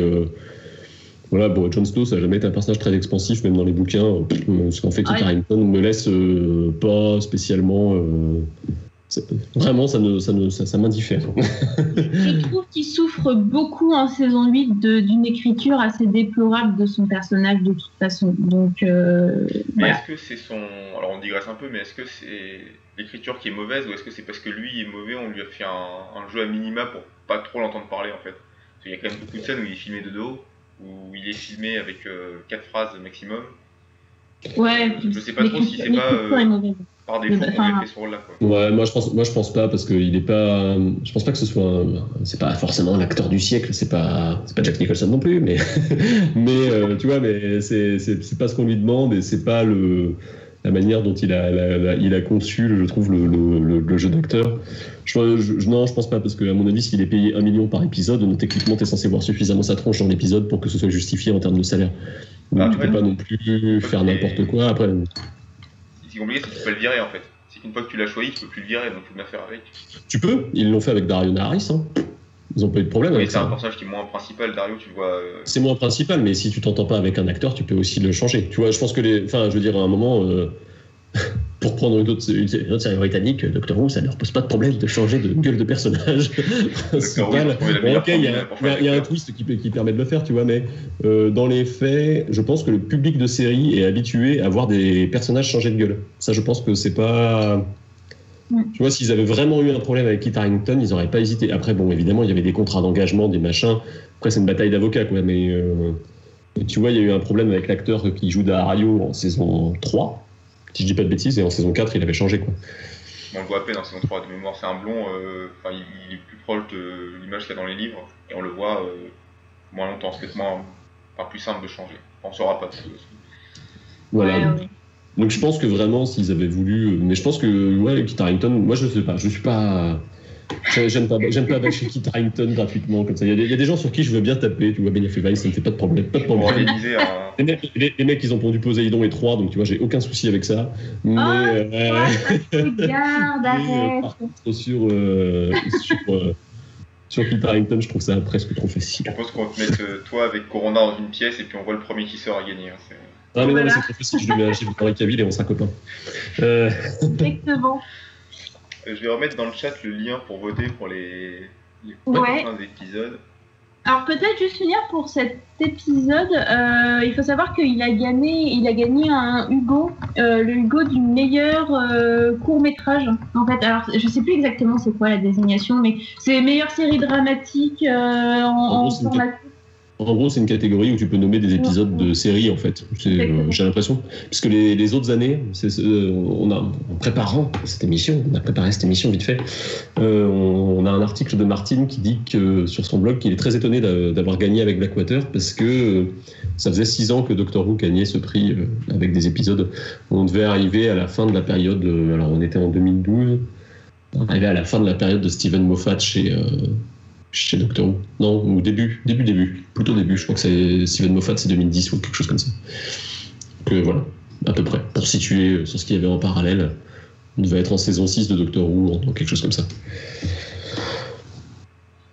Voilà. Bon, la fin était un peu rushée, j'ai trouvé.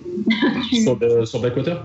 Ouais, c'est la fin, en fait, c'est la contre-attaque qui vient derrière. Enfin, un peu rapide, mais je comprends pourquoi il y a besoin d'autant couper, en fait. Ouais, et puis c'est un épisode de série, tu vois. Et l'épisode suivant va reprendre là où celui-là s'est arrêté, c'est-à-dire qu'on va commencer avec l'arrivée de Tywin, qui fait caca dans la salle devant la salle du trône. C'est vraiment l'ouverture de l'épisode suivant, c'est Tywin qui rentre dans la salle du trône pour recevoir le pins de la main, quoi. C'est ça. Mais voilà, du coup, plutôt. Je pense que Neil Marshall a fait quand même un sacré taf. Le rythme est plutôt bien géré justement entre les scènes de bataille et les scènes un peu plus optimistes, en fait, sans avoir d'indigestion de bataille, mais en même temps garder l'attention. Ouais, en fait on voit ce qu'il y a à voir, ça passe rapidement parce qu'on peut pas s'éterniser dessus, ils ont pas les moyens, mais le contrat est rempli, quoi. Je pense que les gens quand ils sont sortis de Blackwater, ils ont... les gens qui connaissaient pas le trône de fer, il y a quand même eu, même moi qui connaissais, tu vois, je te dis, il y a eu un effet, ah ouais, là la barre elle est haute, on a passé un cap en termes de ce qu'on pouvait faire à la télévision en bataille de fantasy, quoi. Est-ce que c'est à partir de ce moment-là que vraiment Game of Thrones a intégré des codes plutôt cinématographiques? En fait, plus de codes cinématographiques par rapport... est-ce que c'est un peu plus tard où on commence vraiment à avoir... C'est un peu tout le temps. Parce que même, moi, je trouve quand on avait fait le commentaire de l'épisode 1, qu'il y avait des choses très cinématographiques dans l'épisode 1. Et là, on a un peu ça aussi. Moi, je sais que j'apprécie beaucoup, c'est tout le début où tu vois plein de figurants qui font des trucs. D'un côté, ok, c'est une scène de bataille, mais on va pas juste montrer la bataille, c'est un univers qui est vivant, on va montrer l'univers vivre derrière, tu vois. Et ça, c'est un truc que se permet souvent plus facilement le cinéma, qui a plus de moyens, que les séries où on a un décor et 2 acteurs et il va falloir se débrouiller avec, quoi. Ok. Donc, je pense que c'est un peu tout le temps. Il y a des moments comme ça dans Game of Thrones qui sont un peu touchés par la grâce, j'ai envie de dire, mais qui permettent de rendre la frontière entre le cinéma et la télévision un peu poreuse. Bon. On note quand même que voilà, le travail est là et puis l'adaptation n'est pas mauvaise en première saison. Elle est même plutôt très bonne. Globalement, malgré les petites faiblesses. Tu vois, je crois que la deuxième saison, pour moi, c'est ma préférée. Parce qu'il y a ce moment de Blackwater à la fin et qui est le premier en fait à faire ça, parce qu'il y a l'intrigue avec les Greyjoy et avec Theon. Tu parlais des moments de cinéma, il y a un très beau moment, je trouve, de cinéma avec Theon, ça doit être dans l'épisode 3, je crois, de la saison, où qui est réalisé du coup par, je ne veux pas dire de bêtises, mais je crois que c'est Alex Sakharov qui était directeur de la photographie sur la saison 1, qui du coup, on a Theon, tu sais, qui brûle la lettre qu'il est en train d'écrire à Robb. Ouais. Et t'as juste un plan dans le noir avec cette bougie, avec lui qui écrit sa lettre et qui l'a fait brûler. Il n'y a pas un dialogue. Et c'est juste un petit moment... tu vois, en fait, je crois qu'à chaque fois que Game of Thrones se tait, je suis content. Parce que c'est une série qui est très verbeuse et qui s'autorise assez peu de petits moments comme ça où on va faire de la mise en scène et par le biais de la mise en scène, on va dire plus de choses que si on avait fait un dialogue. Et c'est très très appréciable. Et c'est aussi la saison où la sexposition s'est considérablement réduite en saison 2. Ils se sont fait tellement taper sur les doigts en saison 1 que passé les 3 premiers épisodes, il n'y en a quasiment plus, à part là, cette espèce de moment gênant avec Bronn. Mais on a beaucoup moins de choses qui vont dans ce sens-là. Il y a beaucoup moins de Littlefinger au bordel et des trucs comme ça. Chris, on te demande si c'est pour ça que t'aimes bien Kit, parce qu'il parle pas beaucoup. Effectivement, j'aime bien Kit parce qu'il parle pas beaucoup. Ça va juste faire. Du coup, est-ce qu'on enchaîne sur les costumes? Mon personnage préféré, c'est Neil Payne. Sur les costumes, il y a les costumes de la saison 2 aussi qui étaient quand même pas mal réussis de toute la série, et puis il y a ceux de House of Dragons dont il va falloir parler un petit peu parce que il y a des avis divergents, on va dire. Sur la saison 2, il y a pas mal de nouvelles introductions. On a vu les trucs des Baratheons côté Stannis, j'ai toujours trouvé un poil cheapos. J'ai jamais été un grand fan de la représentation du cœur ardent de Stannis Baratheon. Je sais pas ce que t'en penses, toi, Baba. Globalement, par rapport aux Lannister, je trouve que les costumes sont quand même moins... C'est moins flamboyant. Ils sont moins cherchés, je suis d'accord. Le contraste, c'est mal. Ouais, alors, le truc, c'est que le design, en fait, des Lannister, ils ont déjà eu le temps de l'affûter en saison 1. Et du coup, là, les Baratheons, enfin, en tout cas, le camp Stannis vient d'être introduit dans cette saison-là. Il y a peut-être eu effectivement moins de recherches.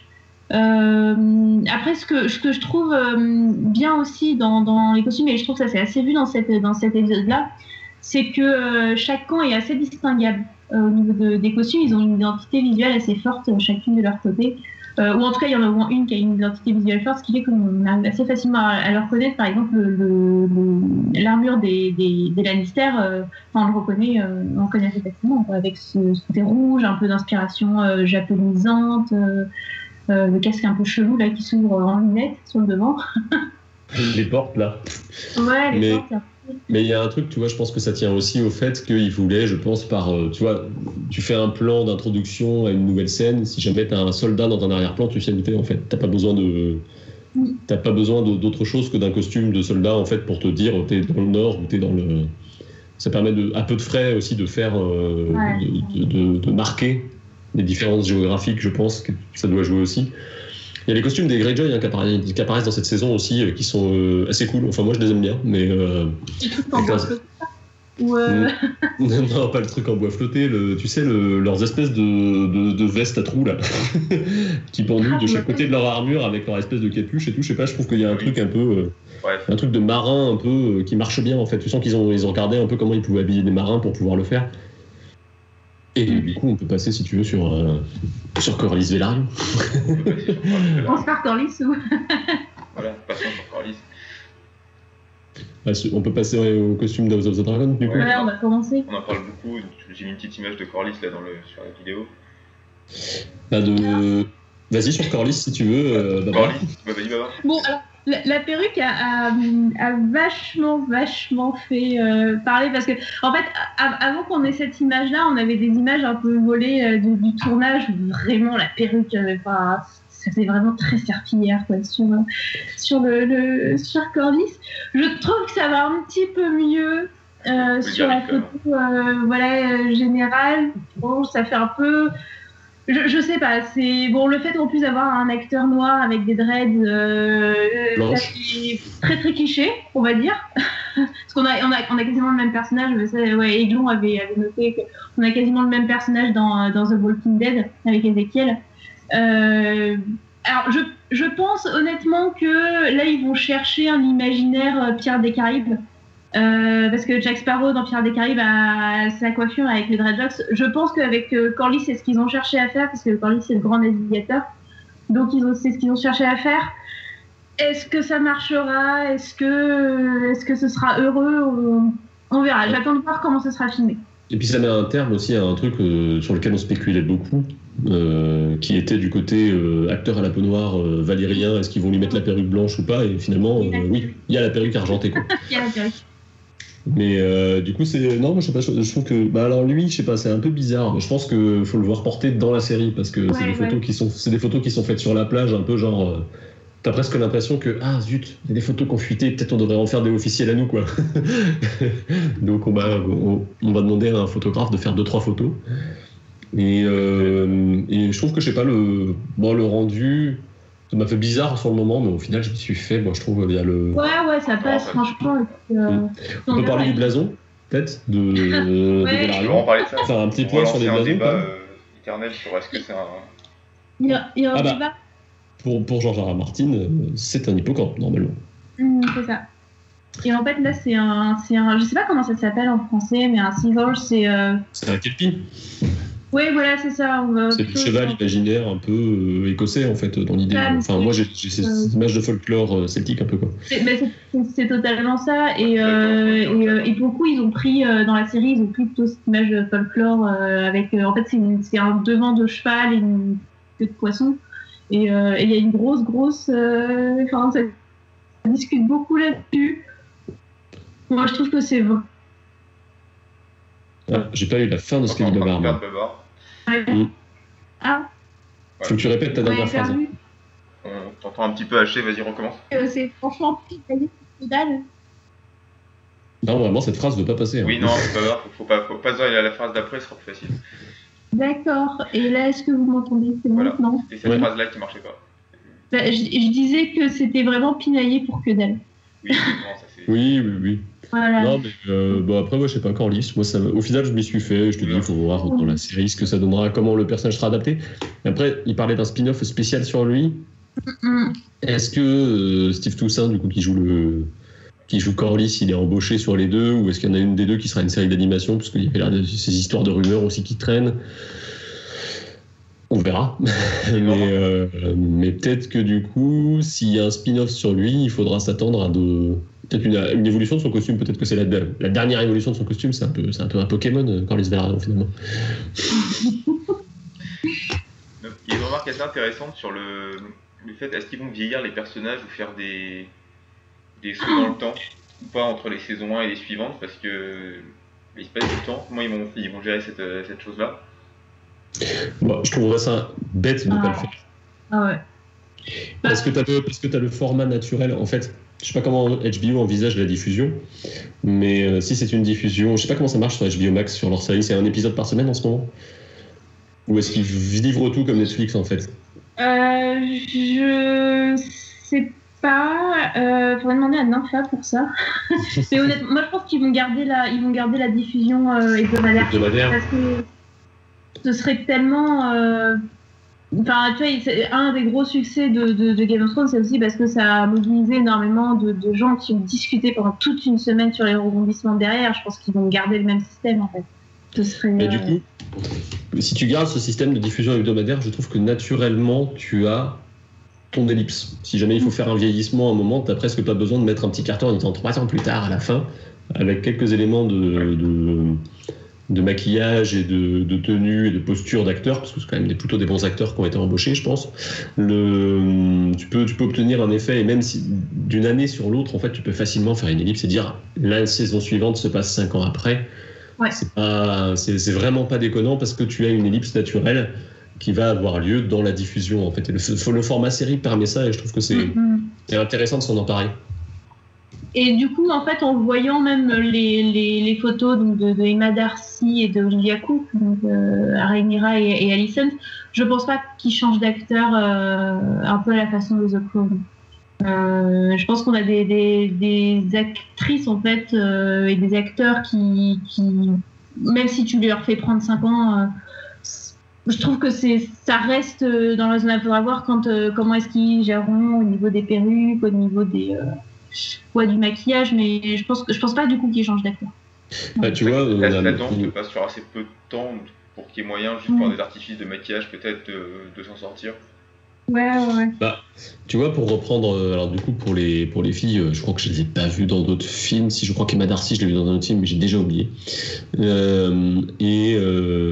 Matt Smith, tu vois, par exemple, dans The Crown, ils ont fait son vieillissement pendant les 2 saisons où il était là, et ça passait tout à fait. Donc, et puis je pense pas que ça les ruinait en maquillage de lui mettre son maquillage. Donc, je pense que c'est ça qu'ils vont prendre. Sur les autres costumes, du coup, sur Matt Smith, justement, je trouve que c'est qui joue du coup Daemon Targaryen. Je suis un peu déçu.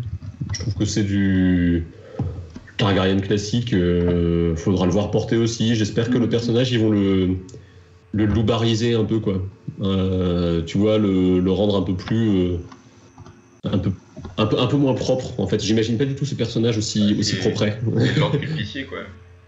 Donc, c'est le Lord des bas-fonds, il faut qu'il ait l'air un peu moins propre, un peu plus méchant. Ouais, en fait. Je pense que c'est juste ce qui manque, c'est un air méchant. Et là, avec son air de prince de cour, peut-être justifié en première saison tel qu'ils l'ont prévu, et le fait que le costume rappelle beaucoup Viserys, du coup. Ouais. Du coup, je suis là, j'espère que ça va évoluer, quoi. En fait, vraiment, j'espère que ça évoluera. la grosse difficulté pour l'équipe, en fait, on a changé de costumier, hein, c'est plus Michel Clapton qui fait les costumes, mais ça va être à la fois de reprendre l'héritage de Game of Thrones, mais aussi d'arriver à s'en détacher. Je trouve que typiquement sur le personnage d'Alicent Hightower, ah ouais, il est très très bien fait. Il y a quelque chose de nouveau qui se fait avec cette coiffe Tudor. On n'avait jamais trop eu de coiffe dans Game of Thrones, à part sur les septas, tu vois. Et je trouve que c'est intéressant. Là, je me suis dit, ah là, il se passe quelque chose d'un point de vue des costumes. On nous vend une grosse différence peut-être avec la série d'origine. Mais et puis sur le costume d'Alicent, ouais, tu dis Tudor, c'est exactement ça, c'est Anne Boleyn en fait. Anne Boleyn à la fois dans le portrait qu'on a, qui date de fin du 16e, et aussi ces différentes réinterprétations avec la robe là en coupe carrée, avec le décolleté en coupe carrée et la coiffe, c'est très à la fois Claire Foy dans, alors je sais pas comment elle s'appelle cette série, une série sur les Tudors. Ouais, c'est ça, voilà, une série courte en fait. Claire Foy qui joue dans The Crown aussi d'ailleurs. et comment elle s'appelle Marjorie. Nathalie Dormer. Nathalie Dormer dans la série des Tudors. Donc on reprend tout à fait cette inspiration-là dans le costume, et ce serait assez rigolo qu'ils reprennent aussi l'inspiration de Anne Boleyn pour le personnage de Alicent. On verra ce que ça donnera à ce niveau-là. Et du coup, pour terminer un peu sur les costumes, il y a la première apparition aussi de Ricey Fans en Hightower. Et je sais pas, en fait, le couple qui forme avec Alicent, j'ai plus envie d'être pour eux que pour les Targaryen, mais voilà. Comme je ne déteste pas Kit Harington, je n'aime pas beaucoup les Targaryen non plus, donc du coup...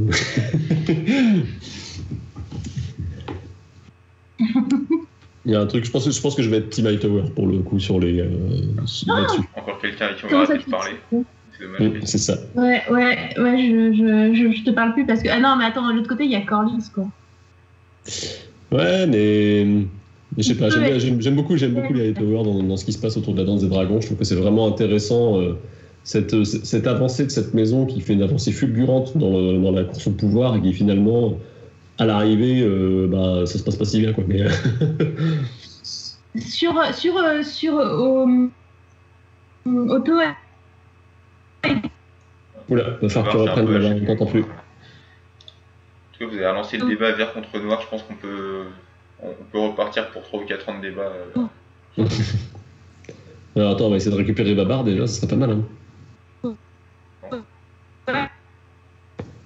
Parce que je sais pas si elle va nous entendre. Je sais pas. D'abord, on est en train de te perdre. T'as dit du mal des verts. C'est bon. Je suis là. C'est bon. Oui, j'ai dit du mal des verts. Oui, c'est normal que je dise du mal des verts.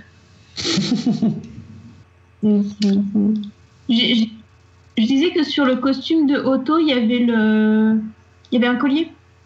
Je me demande si c'est pas une réminiscence justement d'une chaîne de main, même si ça ressemble pas du tout à ce que pouvait avoir Tyrion, mais voilà, faudra regarder un peu. Je sais pas.